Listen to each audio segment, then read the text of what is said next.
Bismillahirrahmanirrahim. Assalamualaikum warahmatullahi wabarakatuh. Alhamdulillah wa kafah wa salamun ala ibadihi alladhina istafa, amma ba'd. Mudah-mudahan majelis ilmu ini ditakdir oleh Allah menjadi majelis ilmu yang nafi'an, mubarakan fid dini wad dunya wal akhirah. Ala hadhihi niyyah wa ala kulli niyatin salihah wa ala ma nawainahu wa ala ma nawahu as-salafus salih thumma ila hadratin nabiyil mustafa Muhammadin sallallahu alaihi wasallam wa ila silsilati masyayikhina fi ta'limina wa ta'allumina wa khususan ila jami'il masyayikh wal asatid fi hadhihi al-muassasati wa fi hadha al-ma'had khasatan ila arwahi hadratus syahkiyah Yusuf Asy'ari wa azwajihi wa ila Kiai Ma'sum Ali wa Bunyai Khalil Hashim wa Kiai Nur Aziz Bunyai Jamilah Kiai Mahfud dan Bunyai Abidah Bapak Umar Faruk Bapak Ibu Siti Nursaantah wa jami'il asadi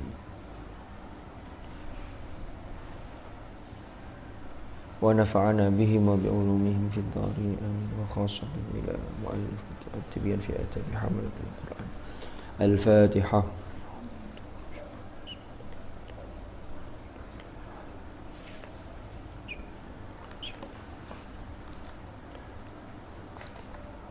Sampai mana kemarin?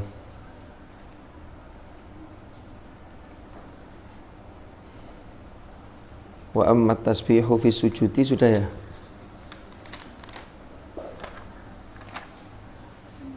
Fa inna zahiral Qur'an, bukan? Sampai paragraf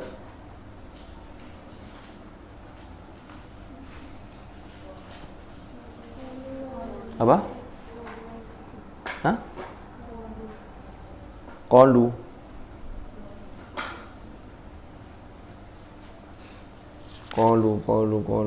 Qalu yang mana ini?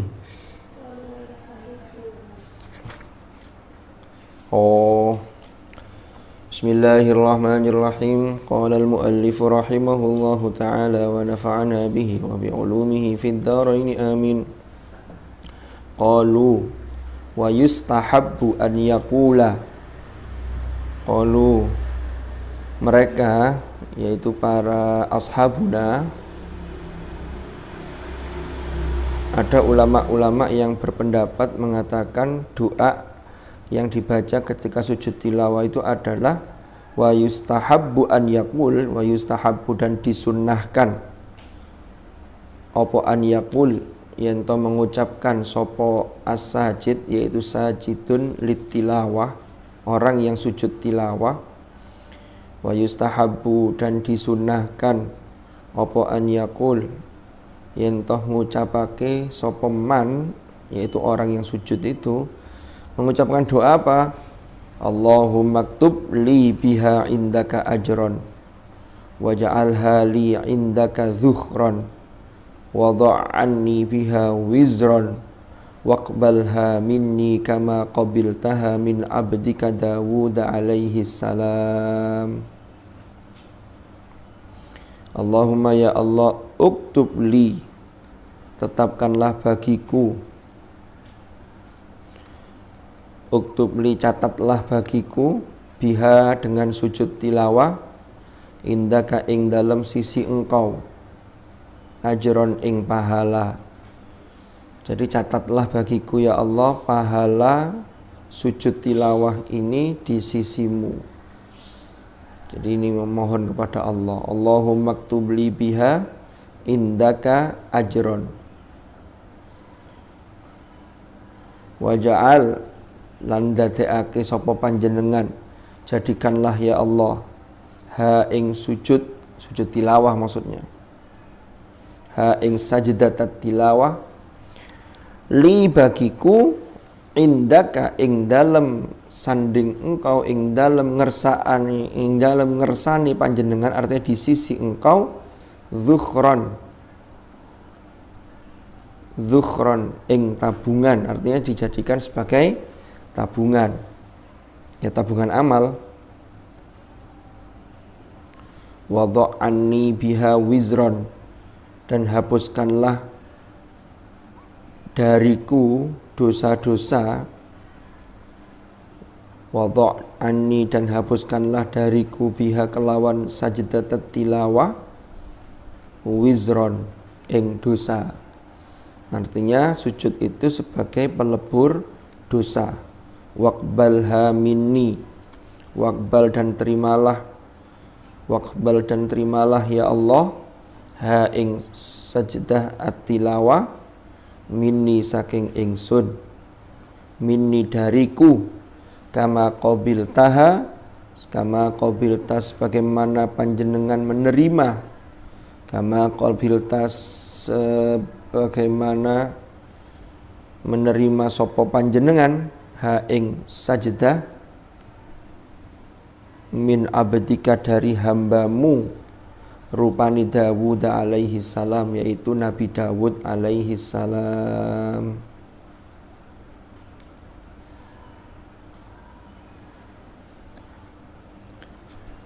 Sampai situ titik, itu doanya. Ini ada pendapat yang mengatakan sunnah juga ketika sujud tilawah membaca doa ini. Allahumma aktub li biha indaka ajran waj'alha li indaka dhukhran wadha'anni biha wizran waqbalha minni kama qabiltaha min abdika Dawud alaihi salam.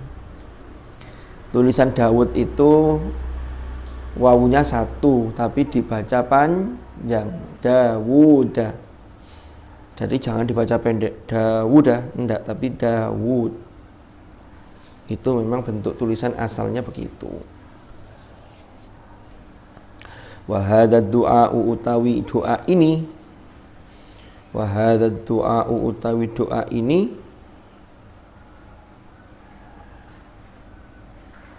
iku khasisun, khusus, spesifik, iku khasisun khusus atau spesifik bihadza sujudi kelawan sujud ini, yaitu sujud tilawah, bihadza sujudi kelawan sujud ini. Fayambaghi maka seyogianya, semestinya, fayambaghi maka semestinya. Ada yang ketinggalan dah? Enggak ya?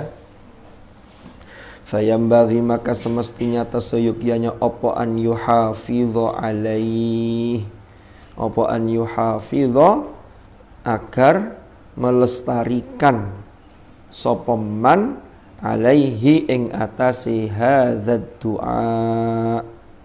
Fayambaghi maka sayukyanya opo an yuhafidho yentoh melestarikan, agar seseorang itu melestarikan doa ini.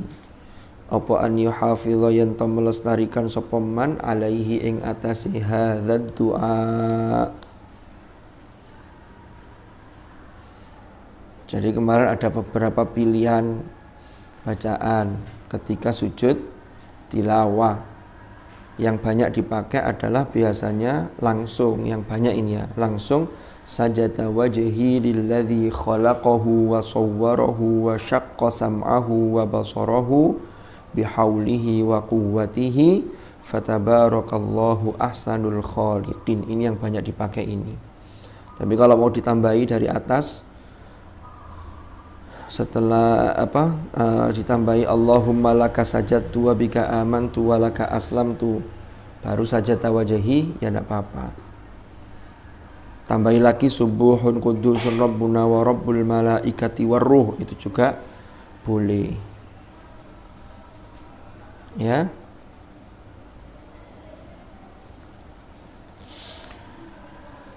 Wa dzakara sapa al ustadzu Ismailu, Ustadz Ismail Ad-Dharir menyebutkan fi kitabihi at-tafsir, di dalam kitabnya yaitu at-tafsir, kata beliau anna ikhtiyar Syafi'i rahimahullahu, bahwasannya yang dipilih oleh Imam Asy-Syafi'i radhiyallahu atau rahimallahu fi du'a sujudi tilawati, ing dalam doa yang dibaca ketika sujud tilawah, iku an yakul, yaitu mengucapkan Subhana rabbina in kana wa'du rabbina lamaf'ula. Ini ayat surah Al-Isra ayat 108. Subhana rabbina in kana wa'du rabbina lamaf'ula. Maha suci Tuhan kami. Ini kalau terjemahannya. Maha suci Tuhan kami. In kana sungguh. In kana wa'du rabbina, sesungguhnya janji Tuhan kami. In kana wa'du rabbina, sesungguhnya janji Tuhan kami. Iku la maf'ula, benar-benar dilaksanakan, benar-benar terrealisasikan, benar-benar apa? Ya nyata akan dilakukan, dikerjakan.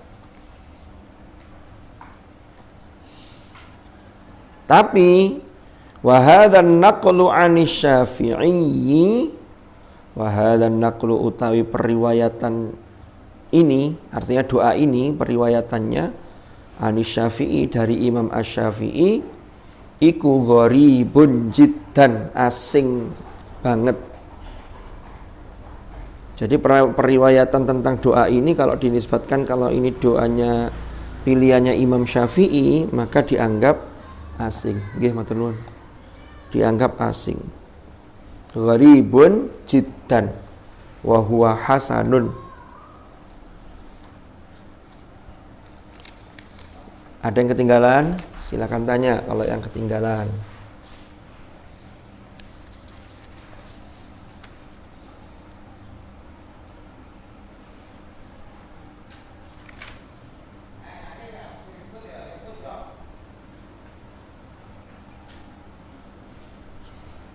Ada yang ketinggalan? Enggak ya? Ada pertanyaan? Kalau tidak ada kita lanjutkan. Fa inna zahiral Qur'ani mongko sak temeni zahirnya Al-Qur'an, zahirnya ayat Al-Qur'an iku yaqtadi menghendaki apa zahirul Qur'an, iku yaqtadi menghendaki apa zahirul Qur'an. Ada redaksi madhaqa ilihi, ada yang redaksinya madhaman qalahu. Punya sampean yang mana? Madhaqa ilihi. Ada yang kitabnya madhaman qalahu? Ada? Punya jenengan? Ya. Enggak apa-apa, maksudnya padha ae, cuma beda redaksi.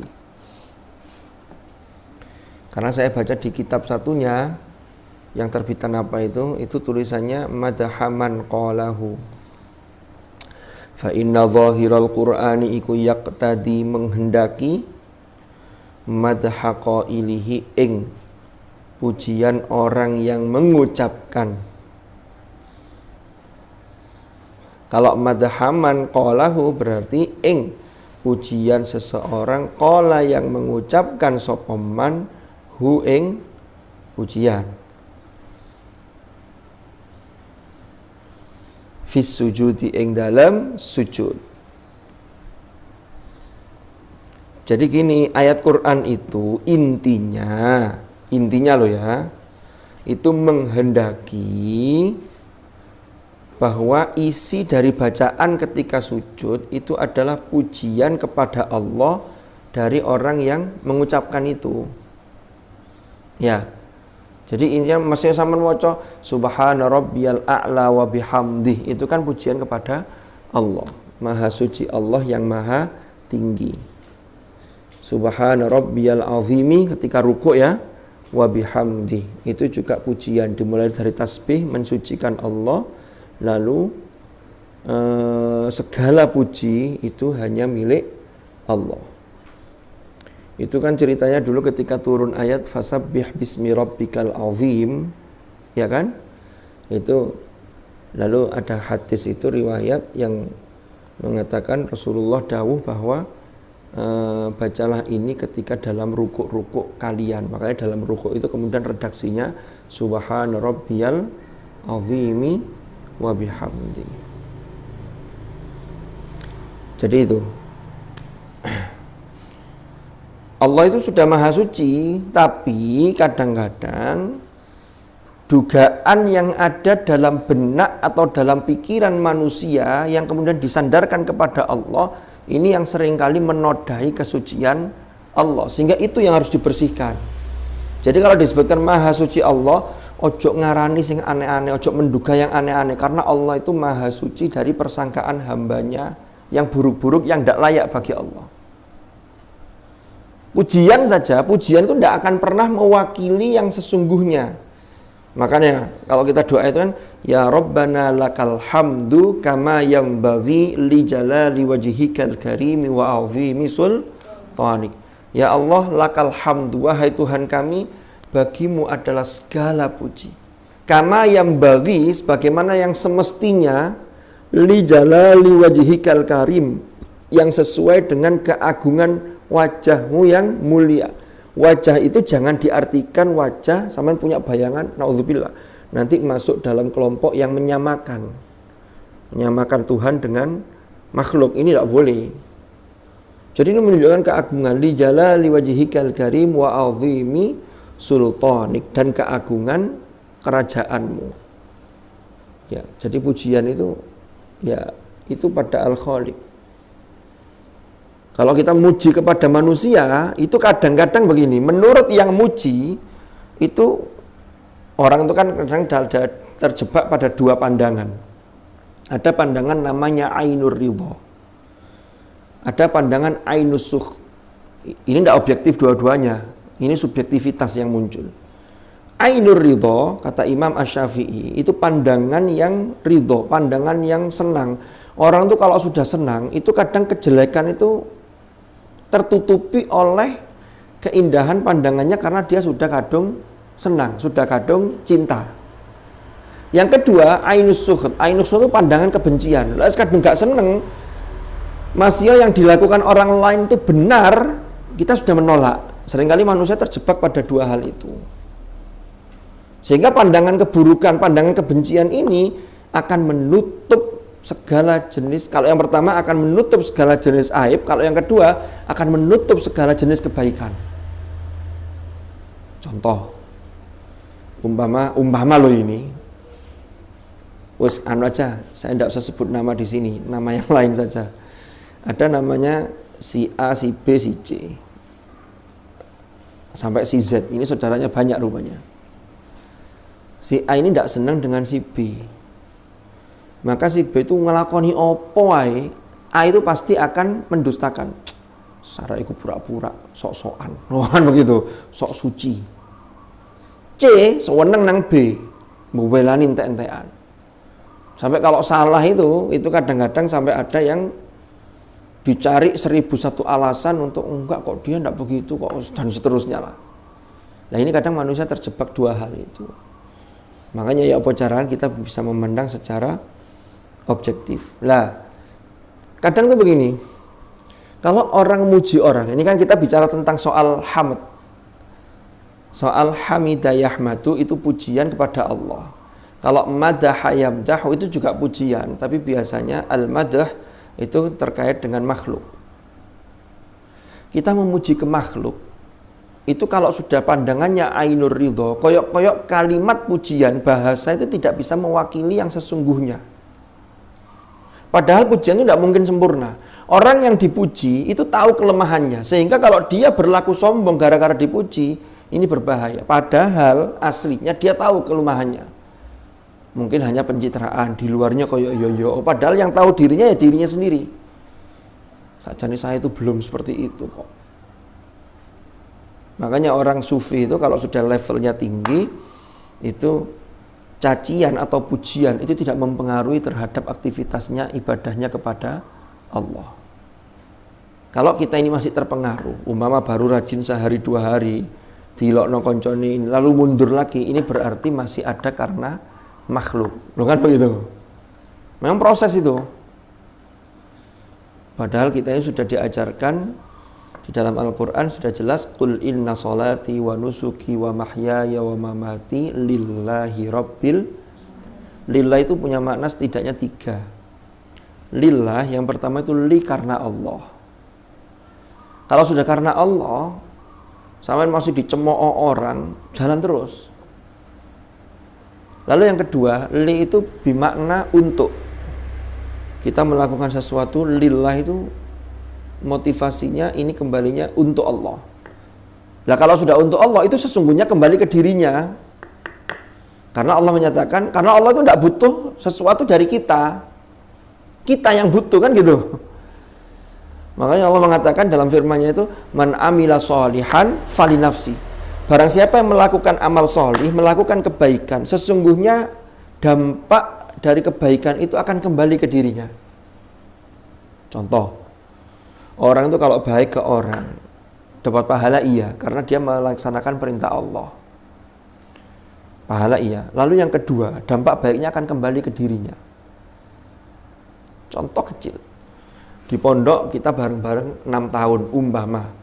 Kalau dari MTS sampai Aliyah, lalu kuliahnya tidak di sini. Tambah kuliah, umpama, sanawiyah, Aliyah, sampai kuliah, itu bisa 10 tahun. Karena 6 tambah 4 kalau lancar. Kan begitu. 10 tahun berinteraksi dengan macam-macamnya orang. Kita akan bisa melihat arek iki opo sih, iki opo sih. Apalagi manusia itu akan tampak watak aslinya itu kalau pertama sudah berurusan dengan uang, itu akan terlihat aslinya. Nah, ono arek sing biasa akadnya minjem uang tapi nggak disaur-saur, ya berarti itu bawaannya begitu itu. Itu dia pura-pura lupa atau lupa beneran akan jadi catatan bagi temannya. Ini mohon maaf saya tidak nyindir siapa-siapa, saya cerita umum loh ya. Aku kan gak ero sama utang nang sopo. Akad itu penting. Jangan pernah meremehkan nominal sekecil apapun. Beli sosis. Aduh dompetku ketinggalan. Aku nyilih duitnya 1.000, nyilih duitnya 2.000. Kalau Anda bilang nyilih, berarti itu pinjam, akadnya hutang. Maka jangan pernah meremehkan alam 2.000. Mungkin teman kita tidak nagih, tapi mencatat dan mengingat. Arek iki biyen duwe tang aku 2.000. Ping piro? Ping 20. Wis piro? 40. Karena ada orang yang meremehkan tuh ada. Nah, akad ini penting sekali. Kecuali kalau kemudian dalam konteks hutang piutang, kalau lupa dia tetap dosa. Bukan lupa tidak ada hukumnya. Karena Al-Quran sudah mengingatkan, ya ayyuhalladzina amanu idza tadayantum bidainin ila ajalim musamman faktubu. Makanya kalau lupa itu tolong diingatkan. Siapa yang ingatkan? Ya yang minjemi. Cuma karek berani apa enggak? Karena zaman sekarang kadang berbalik. Orang yang nagih itu malu, tapi kalau utang wis kono sing gak izin. Itu kebalikannya sekarang. Oke, saya lanjutkan. Catatan kan? Jadi orang itu bisa dilihat itu kalau salah satunya terkait dengan urusan uang. Itu kelihatan watak aslinya. Jadi Anda bepergian kemana, apalagi nanti orang yang loman juga begitu. Itu biasanya urusan uang. Nah, sampai suatu ketika, umpama ini gara-gara utang, belum perilaku yang lain ya, ini contoh. Sudah sama-sama boyong, yang sering lupa itu orang yang punya hutang. Kalau orang yang menghutangi, nyili, itu insya Allah sulit lupanya. Iya, duit 2.000, apalagi sampai 100.000, 200.000. Gak bakal lali itu selamanya yang ketemu. Aku yang ketemu, arek ubian di pondok cek utang aku, lu kan begitu. Tapi yang punya hutang, kalaupun ingat, seringkali pura-pura lupa, ini bahaya ini. Cuek aja. Ya silakan Anda cuek, tapi Allah tidak pernah tidur, dan orang yang ngutangi sampean itu mesti eling. Sampai suatu ketika setelah 6 tahun mondok ketemu di luaran atau sudah lulus kuliah. Contoh loh ya. Ketemu. Mungkin lagi jalan-jalan di mana ketemu lah ngobrol-ngobrol. Temennya yang dulu punya utang itu tiba-tiba menyampaikan sesuatu tentang keluh kesahnya. Ini contoh loh ya, mudah-mudahan tidak terjadi. Saya itu sekarang susah, begini cerita. Kebetulan temannya yang satu pondok itu dengan temannya satunya, yang teman satunya itu boleh jadi pengusaha. Sekarang pengusaha itu kan terbuka luas, termasuk pengusaha online. Wabe dodol, mbusing tuku sopo. Dan sekarang kan semua bisa jual, tapi tidak semua bisa beli. Dengan kondisi sekarang ini, apalagi minyak goreng mahal cin. Kan gitu. Makanya kadang-kadang sampai kemarin viral itu, apakah enggak bisa harus menggoreng, enggak apa mengkukus saja. Padahal enggak semuanya bisa dikukus. Kita beli OT-OT, weci, menjes, yang kukusan ada dan enggak ada. Namanya juga gorengan. Nah, temannya ini yang satunya teman pondok, yang satunya teman yang sukses berusaha, usahanya sukses. Dan itu sekarang usaha online itu kalau sudah sukses sudah tidak hanya monopoli miliknya kaum laki-laki.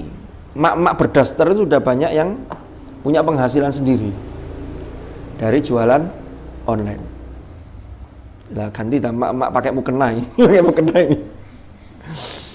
Nah, bareng teman yang satunya berempati karena melihat curhatannya ini, cerita ke temannya yang satu pondok. Itu koncomu di pondok, iya. Kalau takjak untuk kerjasama bisnis gimana? Sampean pasti akan merekomendasikan itu berat. Kalau saya bilang iya, nanti kalau terjadi apa-apa tanggung jawab, kan begitu. Karena tahu masa lalunya. Walaupun umpama si C, umpama ya si yang dua utang emang gak ngaku pura-pura lali, emang dia umpama sudah berubah, umpama loh ya. Tapi tetap hidup itu mata rantai gitu loh maksud saya. Makanya hati-hati. Sing apik karo uang itu jangan hanya timing. Wah, aku ngomong di pondok ben saya boyong rumah saya lo jauh di luar Jawa, saya nggak bakal ketemu arah iki mana. Nggak bisa. Sangat mudah bagi Allah itu untuk menjalin koneksi ini ketemu ini temannya ini tuh kadang walai kok biar tiba dulur iki dadi dulur bisa juga gampang. Nah kalau punya catatan begitu kira-kira apa yang dilakukan? Ya tapi kudu hati-hati awakmu. Ya mesti begitu pesannya. Biar di pondok itu balik-balik nyilih duit, gak nang aku tok. Nah aku nyilih ini cilik-cilik, nang ini kok rotok gede-gede. Ngono kadang-kadang janji-janji tok, nanti ya bulan depan tak sahur. Uangnya ada itu gak disahur. Padahal kata Rasulullah itu orang yang terbaik di antara kalian adalah ayyukum ahsanukum qadha'a. Sing paling apik nyauri. Nyaur dari sisi apa? Pertama timingnya. Lek janjine sakmene, lek duwe wis ana segera disaur. Kadang orang yang hutang itu penyakitnya menunda. Engko dhisik tak gawe kebutuhanku dhisik, jare wong sing ngutangi. Lah wong tuku wedak rego sakmono, duwe gak nyaur-nyaur 50.000 gitu. Terjadi ndak itu? Jadi ahsanukum qadha'a, sing paling baik nyaurnya itu pertama waktunya. Masih disaur pas gak dilebihi, itu bagus kalau tepat waktu. Saya minjem ya kira-kira 2 minggu, sudah punya perkiraan 2 minggu nanti saya dapat kiriman. Itu kan begitu. Kadang kan orang untuk melicinkan pinjamannya itu bisa meminjam itu kan diberi janji waktu. Cuma ini yang sering bleset ini. Gara-gara siapa? Ya utang dhewe iku mang karena menunda tadi. Yang kedua yang disebut ahsanukum qadha'a itu nek nyaur apalagi kalau sampai tahunan ya. Itu lebih ono atau kasih bonus apa itu namanya orang berbuat ihsan.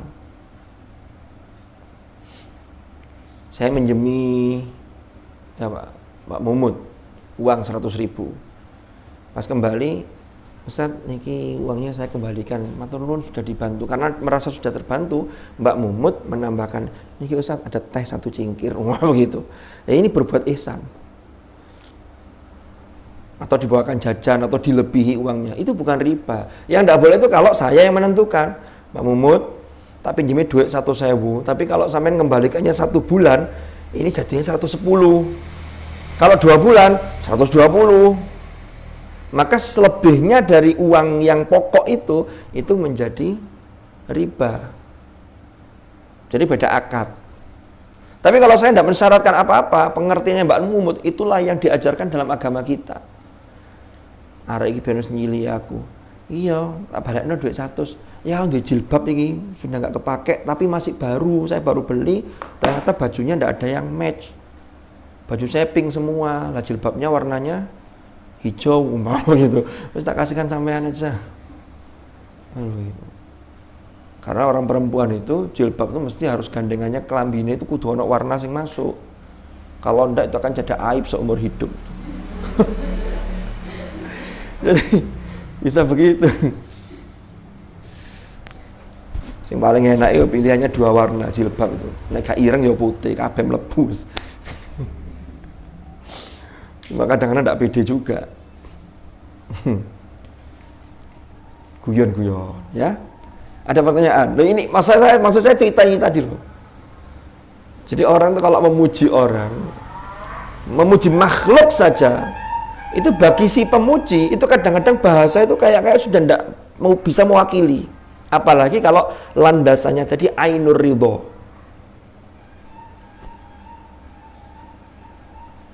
Ainusuh juga begitu. Ada orang tuh yang na'udzubillah, hatinya itu busuk, jelek sekali. Karena ngilokno wong tuh total, dintekno sembarang sing elek-elek itu keluar semua. Itu kalau mangkelnya masih karena rasa dengkinya yang masih, itu koyok-koyok sing elek-elek metu gak mewakili. Padahal bagi orang yang diomongi jelek itu sakitnya tuh di sini.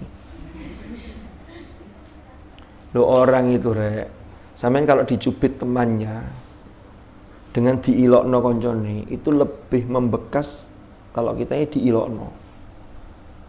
Itu sampai sekian tahun iki arek ben tau ngilokno aku. Kalau dijewit rasa sakitnya hilang, wis anu ya biasa lagi sudah hilang. Tapi kalau diilokno kan begitu.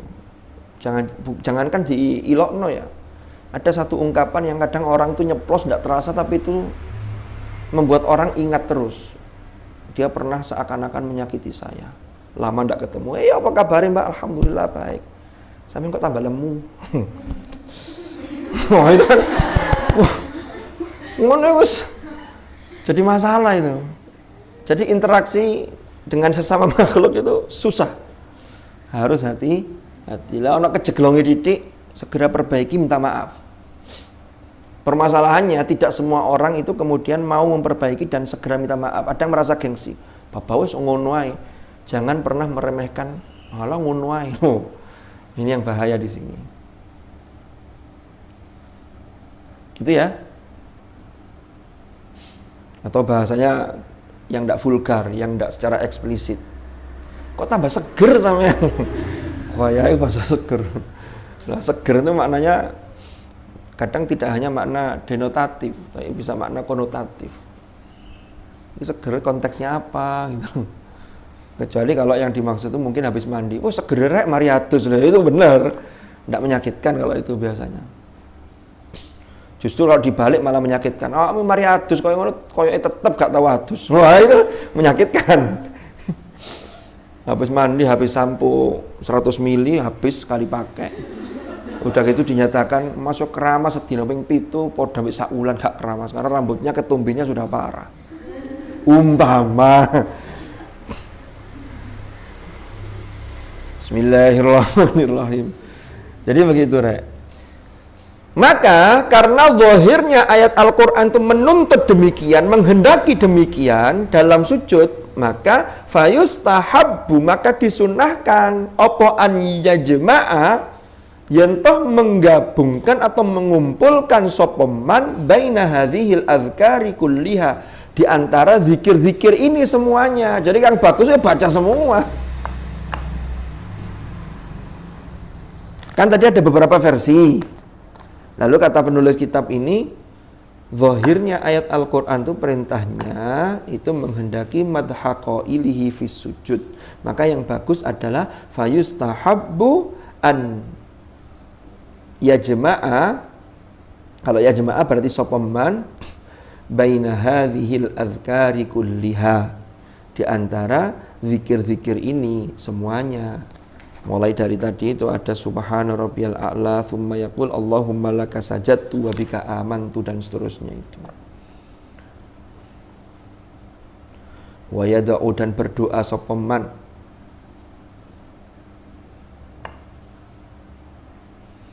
Kalau mau dibaca wa yada'uwa berarti fayustahabbu an yada'uwa, wawunya diatofkan ke an yajma'a tadi. Wa yada'uwa, dan berdoa sopeman ma'aha serta sujud, artinya ketika dia sujud tilawah setelah baca zikir tadi ditambahi dengan doa bima, kelawan sesuatu yuridu, yang ingin sopeman, ingin ma. Jadi yuridu, yang menginginkan sopeman ing ma, artinya berdoa memohon sesuatu yang dia inginkan. Rupani min umuril akhirati wad dunya, yaitu termasuk perkara-perkara akhirat dan urusan-urusan dunia.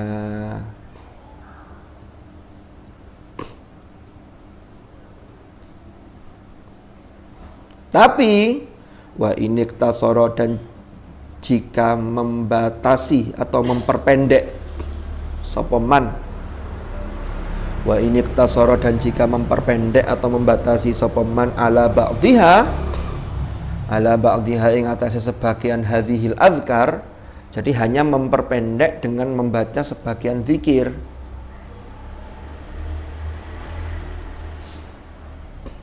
Hanya membaca sajada wajhi lilladzi khalaqahu dan seterusnya, itu juga boleh. Atau disingkat lagi juga membaca subhana rabbina in kana wa'du rabbina la maf'ula, boleh. Hasala maka tercapai atau cukup, hasala maka tercapai opo aslut tasbih, pokok dari bacaan tasbih. Opo aslut tasbih, pokok atau pangkal atau apa ya, pokok ya dari bacaan tasbih.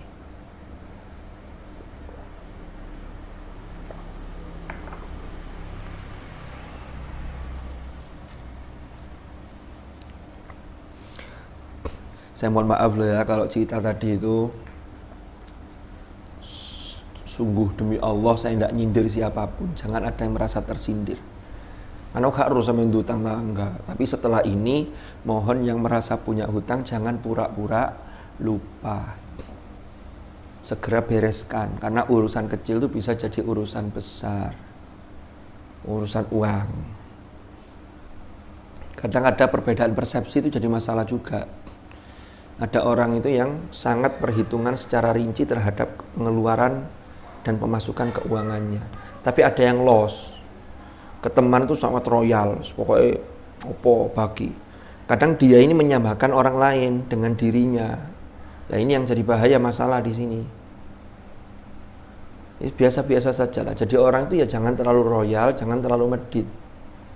Makanya ayatnya kan wala taj'al yadaka maghlulatan ila unuqik wala tabsutha kullal basti fataq'uda apa? Malumam mahsura. Di juz 15 itu loh. Itu bahasa simbolis. Jadi kalau orang Arab itu mengatakan orang yang medit, itu seakan-akan tangannya itu terbelenggu di leher begini. Wala taj'al yadaka maghlulatan ila unuqik. Jangan jadikan tanganmu itu terbelenggu di atas lehermu gini. Gak gelem ngekei, itu kan begini. Disingitno gitu loh, sembunyiin begini. Paham ya? Tapi juga wala tabsutha kullal basti. Jangan juga dilepas secara total kullal basti. Sampai teke wong dikekno. Lah gawat ini. Ada orang yang model begitu itu ada. Kadang masalahnya orang yang terlalu royal, yang kullal basti tadi, itu nganggap orang yang sajane sudah loman, tapi dalam hal tertentu dia mesti kan harus pintar-pintar memanage itu. Itu sudut pandangnya, wah iku medit gak koyo aku, karena dilihat dari dirinya. Ini bahaya. Karena orang itu seringkali menilai orang lain itu seperti dirinya. Contoh, ada orang yang pegang uang sebagai bendahara. Ada orang lain tuh yang gawaannya curiga aja. Padahal indikatornya tidak ada. Padahal sudah lengkap semua, laporan lengkap. Wes jujur. Tapi kenapa kok curiga? Oh, ojo-ojo duit itu digawe, diseli. Makanya isok tuku iki. Karena dia mungkin punya sifat seperti itu gitu loh. Sehingga ditempelkan ke orang lain. Tapi kalau orang tidak ada suudzonnya sama sekali, tidak pernah ngarani, ya tidak akan ngarani. Kecuali kalau ada indikasi yang jelas. Moro-moro duwe wis gak ono, ndak bisa mempertanggungjawabkan. Kalau itu kan jelas indikatornya, gitu loh. Makanya orang suudzon dengan tidak, kadang-kadang orang yang suka suudzon itu balik nang awake dhewe. Nek aku ngene ojo-ojo duwe tak nggo. Sehingga orang lain dipadakno kaya ngono gitu loh.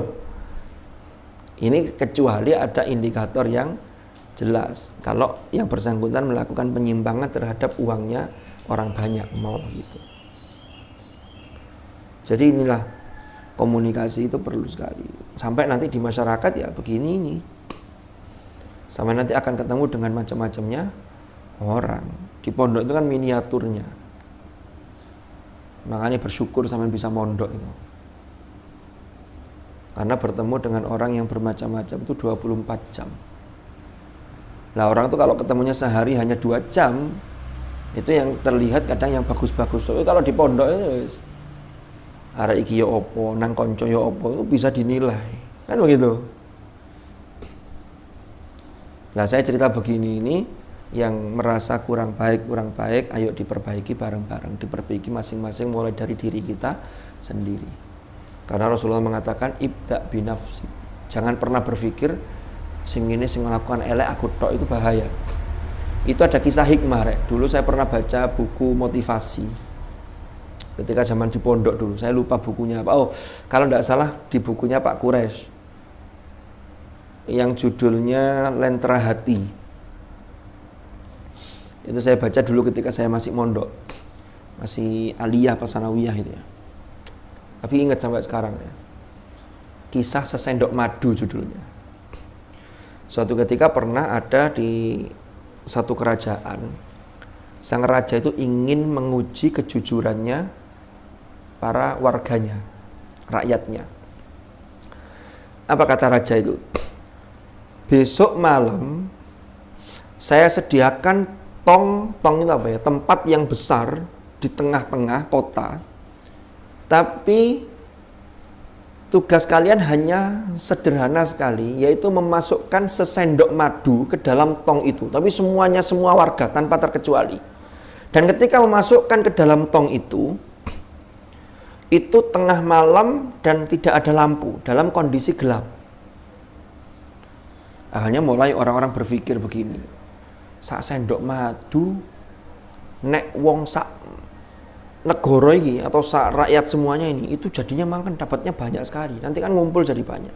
Akhirnya ada orang yang mikir begini, seandainya orang-orang tuh bawa sesendok madu, tapi saya tidak bawa madu, saya cukup air saja saya campurkan, maka air yang saya campurkan tidak akan berpengaruh kepada madu itu, karena lebih banyak yang madu. Akhirnya mikir begitu.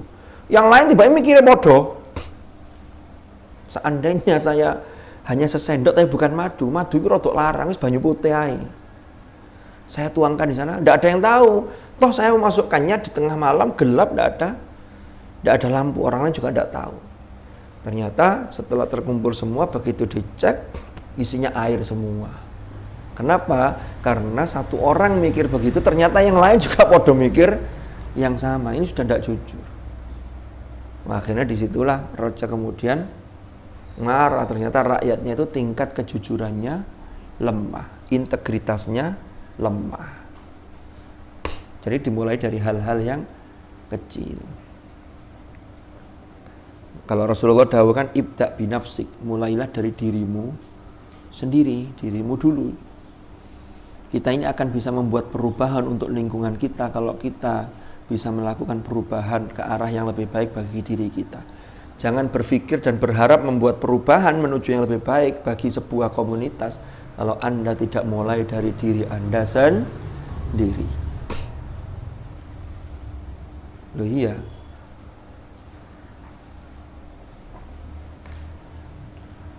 Contohnya ngaji aja. Aku pengen ngaji juz iki, pengen lancar ini, pengen. Tapi kalau Anda hanya berangan-angan, tidak dimulai, ya selamanya akan angan-angan tok. Ya harus dimulai. Bismillahirrahmanirrahim.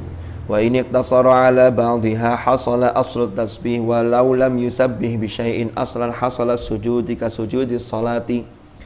Walau lam yusabbih, seandainya pun tidak bertasbih atau tidak membaca tasbih sopeman. Walau lam yusabbih bi syai'in, kelawan sesuatu. Umpama ada orang sujud tilawah, sujud lalu tidak membaca apapun, tidak baca tasbih yang tadi dicontohkan tadi bacaannya, aslan sama sekali, boleh enggak? Hasola, tercapai atau tercukupi opo as-sujudu, sujud, tetap dianggap melaksanakan sujud tilawah walaupun tidak muni opo-opo.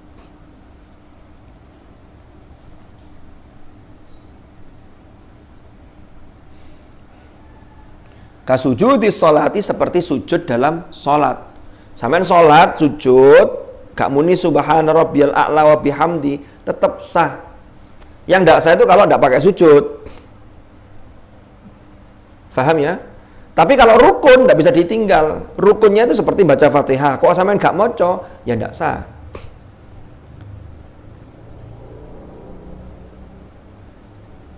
Sama kayak orang haji itu.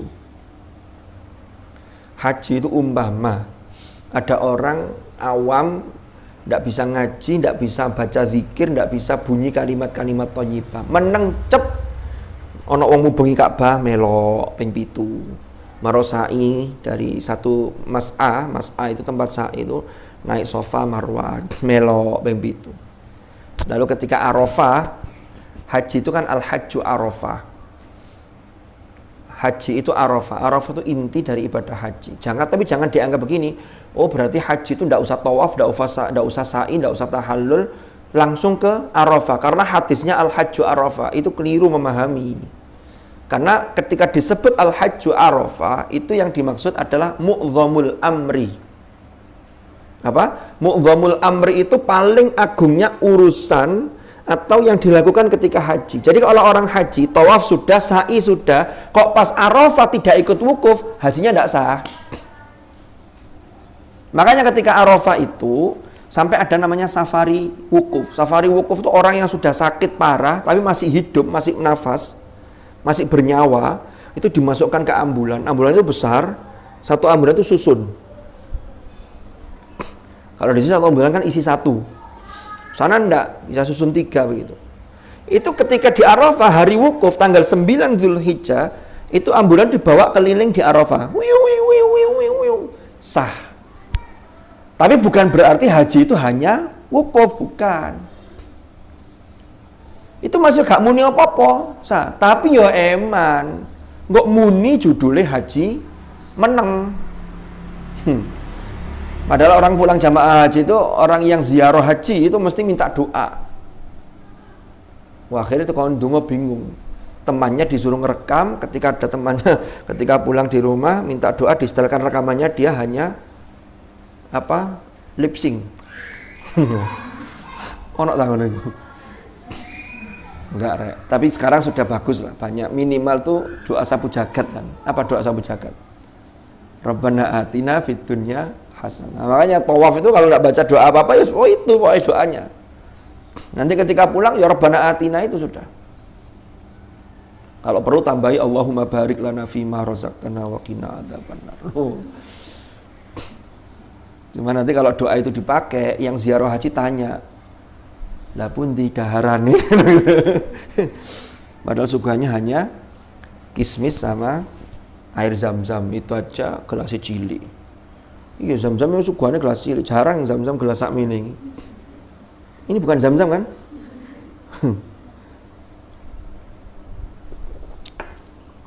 Saya itu gaya mencontohkan, padahal mau minum. Gaya mencontohkan, padahal mau minum. Jadi gak muni apa-apa ya, tetap. Jadi ndak membaca tasbih ketika sujud tilawah itu sudah dianggap sujud tilawah. Tapi ya tetap beda rek ganjarani. Moco ambek gak yo eman. Gak moco blas yo eman. Haji yang ngono. Wong haji itu apalagi sekarang ya antrinya panjang. Apalagi kemarin ketika pandemi itu sempat dibatasi dan ketat sekali. Hanya orang-orang yang tinggal di Saudi itu pun diseleksi ketat. Tapi mudah-mudahan insya Allah tahun ini dibuka karena umroh sekarang kan sudah dibuka dan cukup ramai itu. Lah, mosok yo serono sekali. Karena yang kalau sudah di sana kan kita tahunya sekali itu baru yang pertama. Tetap kita berharap bisa ke sana lagi, tapi kan tidak ada yang tahu. Pertama dari sisi kesempatan, umur, lalu dari sisi yang lain. Karena ke sana itu kan butuh perjuangan dan pengorbanan. Yo bayar ONH, yo antriane, kalau umroh yang bayarnya. Ya. Itu kalau sudah sampai sana, yo mosok yo gak disiapkan kan eman. Dulu saya ketika mau umroh tahun 2014 itu, pembimbing umroh itu Gus Musyafa. Itu cerita begini waktu ngasih pengarahan itu. Sama ndek kono gak maca apa-apa blas yo gak apa-apa. Yo sah umrohe. Yang penting sudah melaksanakan tadi ada ihramnya, lalu niat ihram, lalu sudah melaksanakan tawaf, sa'i, tahallul, sudah umroh. Tapi kok kemudian tidak menambah ibadah yang lain, tidak sergap, hanya tidur di hotel, itu kalau dihitung itu. Waktu itu ya, belum naik ya. Umroh 9 hari, saya umroh 2 minggu, itu 14 hari. Itu perhitungannya itu per hari itu 2 juta. Dari sedina 2 juta terus amale yang dilakukan podo ambek dekinya loh, kan eman-eman gitu loh. Mosok 2 juta nang hotel tok. Makanan hotel paling enak ya apa sih, wis ngono-ngono iku lah. Dosanya itu kelezatannya bukan di makanan di hotelnya, tapi justru di kita bisa beribadah di Al-Haram. Di Masjidil Haram itu 100.000 kali lipat. Masjid Nabawi berapa? 1.000 kali lipat dari pahala ibadah biasa kalau dilakukan di luar 2 masjid itu. Lah kan eman itu. Terus dilipat gandakan sekian. Semoga-moga sampai nanti punya kesempatan bisa haji dan umroh. Ya, jadi harus terus berdoa. Doanya itu loh, kalau mau pakai doanya Kiai Adlan Ali itu. Sudah hafal? Allahumma ya muyassiru yassir, ya mudabbiru dabbir, ya musahhilu sahhil, sahhil alaina kulla asir, bijahil basyirin nadhir. Bisa dikasih Sayyidina Muhammadin sallallahu alaihi wasallam. Dulu saya sudah pernah cerita tentang doa ini ya. Jadi doa ini memang kalau dilihat zahir lafadznya itu untuk meminta kemudahan dalam segala urusan. Tapi spesifik hajatnya itu agar bisa berhaji ke Baitullah. Saya ingin cerita. Jadi doa ini sebenarnya ijazah umum, tapi saya punya ijazah khususnya. Ya, saya ijazahkan kepada kalian. Ajaz itu. Lah, ceritanya dulu itu almarhum al-maghfur al-mukarram Kiai Adlan Ali, pendiri Pondok Pesantren Wali Songo Cukir itu. Mbak Kiai Adlan itu kalau kalian baca buku biografi beliau, itu kan secara ijma' baik yang tersembunyi ataupun secara zahir, Kiai Adlan itu punya banyak karomah. Termasuk karomah yang paling terkenal itu ketika ngaji Ramadan, beliau sering ngajinya itu Fathul Qorib. Ketika bab tentang al-istisqa, sholat minta hujan, masih dalam, kalau dulu kan cuaca itu kan ajeg. 6 bulan itu masa musim kemarau, 6 bulan musim penghujan. Kalau sekarang ini yang kadang, ya karena memang sudah, nggak tahu ya alamnya, wallahu a'lam ya, Allah semua yang mengatur ya. Kalau sekarang kadang-kadang musim hujannya lebih panjang. Dulu itu ajeg. Kalau musim kemarau, Mbah Dlan ngaji tentang istisqa, mesti hujan. Lalu kalau beliau pulang dari ngajar di tepi ireng, pulang ke dalamnya itu, ketika hujan itu, dan orang menyaksikan beliau tidak pakai payung, itu tidak basah, karena sudah akrab sekali dengan hujan. Yang namanya makhluk, namanya hujan. Ini kan sempat kemarin ramai gara-gara MotoGP Mandalika itu yang ada pawang hujan itu. Loh iya, kemarin Tebu Ireng itu mengeluarkan tentang Kiai Adlan itu. Sebenarnya sudah cerita lama itu.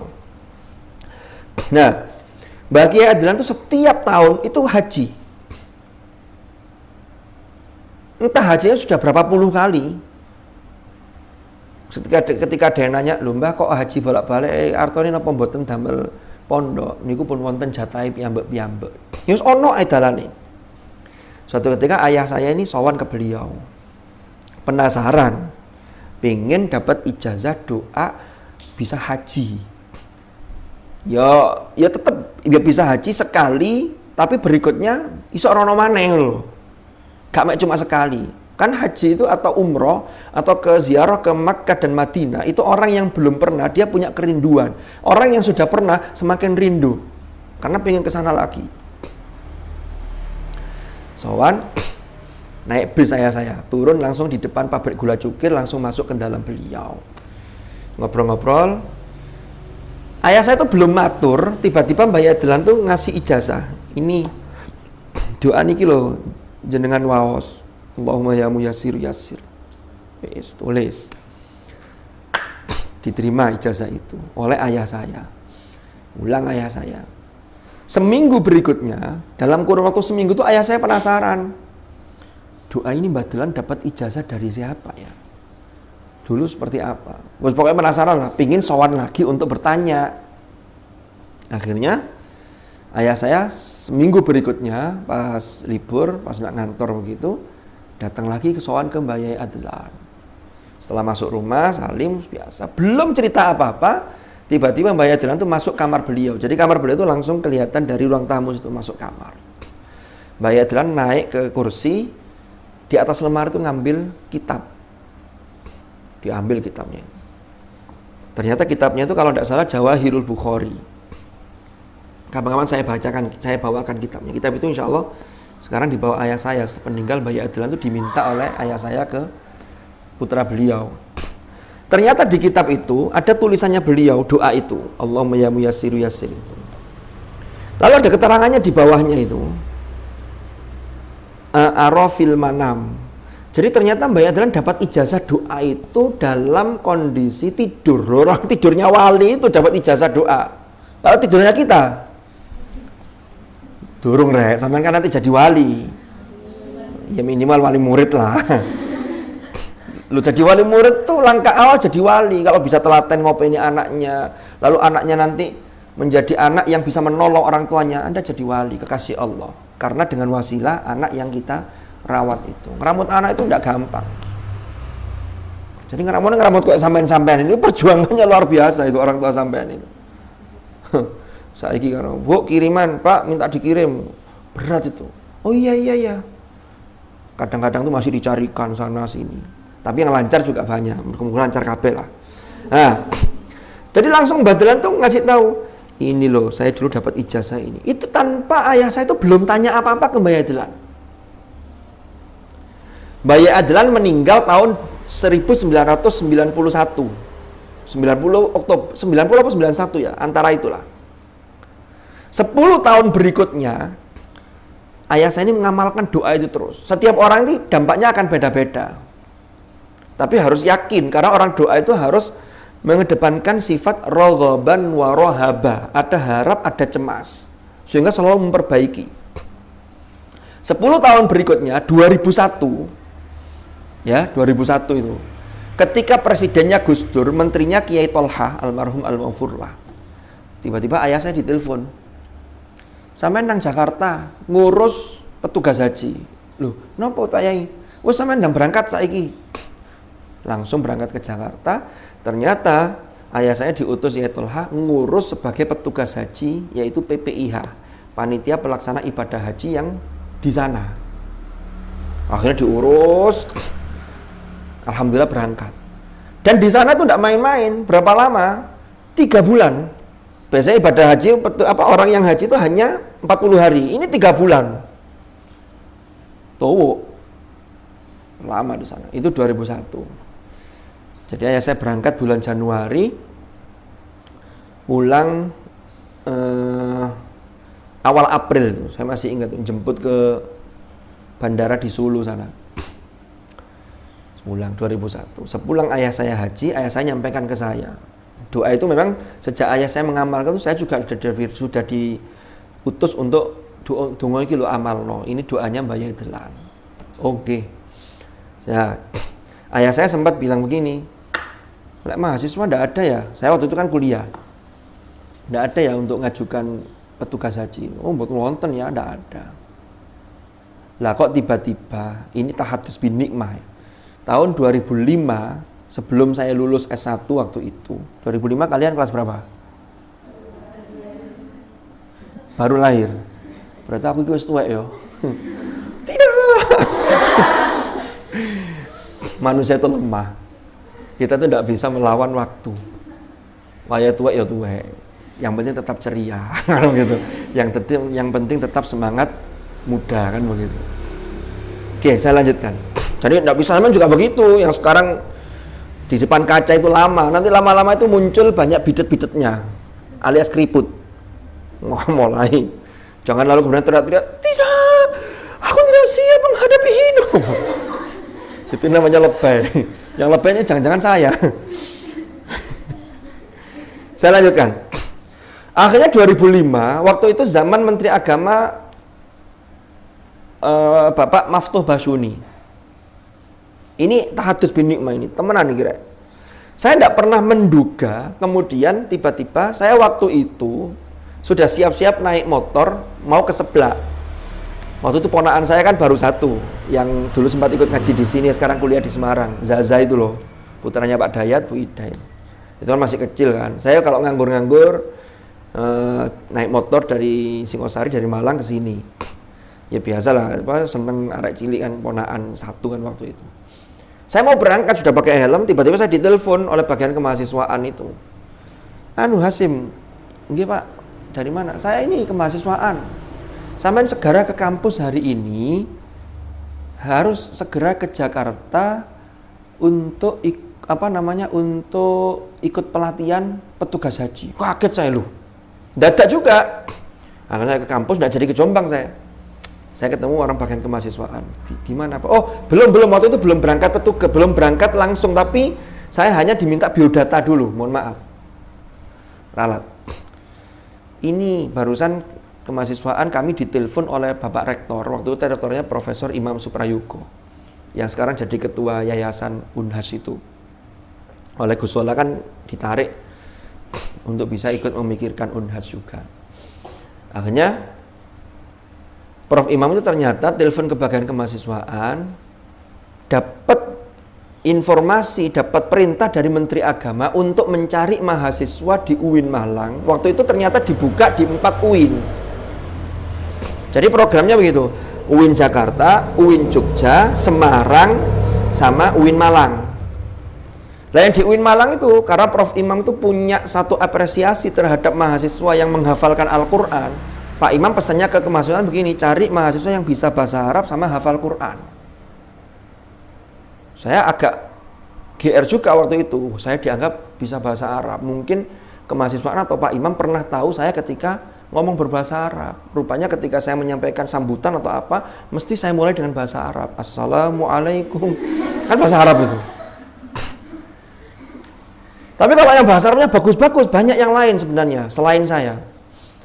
Cuman diprotek dengan kata-kata yang punya hafalan Al-Quran. Sehingga waktu itu mahasiswa yang terekam oleh bagian kemahasiswaan yang menghafal Quran itu tidak banyak. Karena saya kan mulai semester 3 kan dapat beasiswa, sehingga tidak bayar SPP. Jadi tidak bayar SPP plus dapat beasiswa Bank Indonesia. Kalau Bank Indonesia itu dari IP-nya, kalau yang beasiswa bebas SPP itu dari Qurannya. Jadi 1 bulan itu saya dapat uang 200.000. Zaman itu loh ya. 200.000 akeh rek. 1 bulan itu saya kalau beli buku di luar buku wajib kuliah, itu saya mesti nambah buku itu sampai beli 5 buku. Ya minimal 3 buku baru lah. Dan alhamdulillah tidak mesti saya baca. Sebenarnya lah duwe. Tetapi nek duwe itu ternyata nanti akan dibaca walaupun tidak selesai. Karena buku itu tipologinya macam-macam. Nah ensiklopedia itu kan kita tidak harus baca dari awal sampai akhir. Kita butuhnya entry kata apa kan kita cari itu. Ya, tapi ada buku itu yang harus dibaca utuh biar tidak salah paham, itu ada. Ada tipologi masing-masing buku itu. Akhirnya saya ngajarkan biodata. Seminggu berikutnya ada panggilan untuk ikut pelatihan di Jakarta. 1 minggu pelatihan. Tugasnya ternyata persis dengan tugasnya ayah saya. Jadi tugasnya itu bagian umum, saya ditempatkan di Subdaker di Mekah. Jadi kalau ada jamaah datang, saya input data, saya input di Excel itu. Lalu saya laporkan, jamaah yang datang kloter sekian dari embarkasi Juanda Surabaya. Kota kloternya nama ini, yang sehat sekian, yang sakit sekian.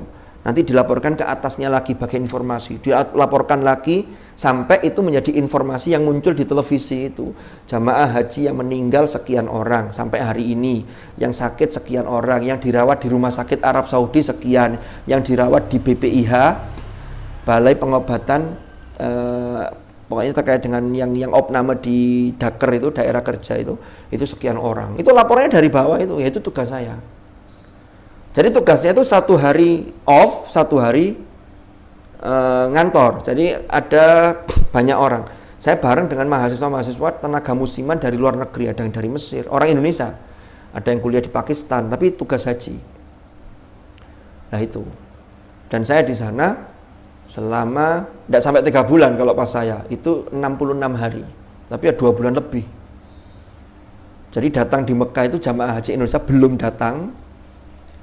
Karena ya belum nyampe sana, karena gelombang pertama kan masih di Madinah. Pulangnya setelah jamaah haji di Mekah sudah habis. Sudah gelombang 2 sudah beralih ke Madinah. Sudah selesai prosesi semuanya. Jadi datang duluan, pulang belakangan. Wah, pulang itu saya mohon maaf, saya pulang itu kaya. Menjadi crazy rich. Tapi yang halal ini tidak ikut trading ini, bukan trading ini. Duh, iya saya di sana per hari waktu itu min fadli Rabbi, itu fadl semuanya. Yang tidak pernah saya menduga itu. Satu hari itu saya digaji 100 real. Berarti selama 66 hari saya dapat uang 6.600 real ditambah bonus ketika Arafah Mina itu. Prosesi puncak ibadah haji itu ada tambahan. Zaman itu kursnya itu sekitar 2.500 sampai 2.700. Jadi pulang itu uangnya saya rupiahkan, saya bawa uang cukup banyak. Ada mungkin sekitar 19 jutaan ya. Zaman itu loh ya. Sebelumnya tidak punya kerjaan, tiba-tiba atas izin Allah, fadl dari Allah, dapat haji gratis, pulang dapat uang. Wah, pulang itu saya beli kamera. Kamera waktu itu masih kamera HP dulu kan masih biasa ya kameranya. Beli kamera Sony yang kecil itu. Yang di sini harganya 2 jutaan itu. Saya beli di sana. Jadi itu kisah. Jadi sampean harus yakin dengan kekuatan doa. Harus yakin dengan kekuatan doa. Karena bagi Allah itu tidak ada yang tidak mungkin. Ya, jangan lihatnya sekarang. Aku kayak haji angel, saya ingin penghasilan orang tua saya. Lah apa kok ngurusi iku? Wis pokoke ndonga. Sregepo. Allah yang akan membuka jalan. Wallahu a'lam bishawab. Sampeyan salah sekolah ya. Gara-gara mulai ini kawanan sama bapak wis.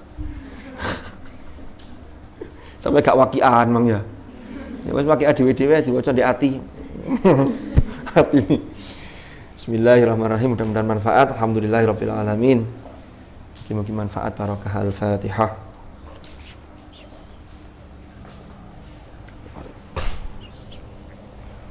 Bismillahirrahmanirrahim. Alhamdulillahirabbil alamin.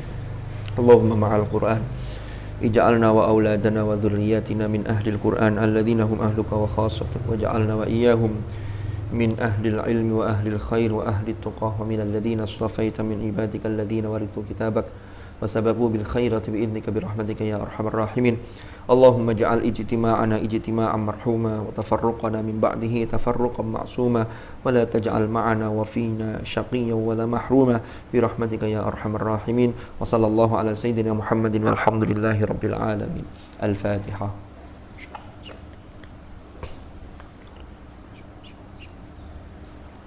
Allahumma rahamna bil Qur'an waj'alhu lana imaman wa وعلمنا منه ما جهلنا وارزقنا تلاوته آناء الليل وأطراف النهار واجعله لنا حجة يا رب العالمين.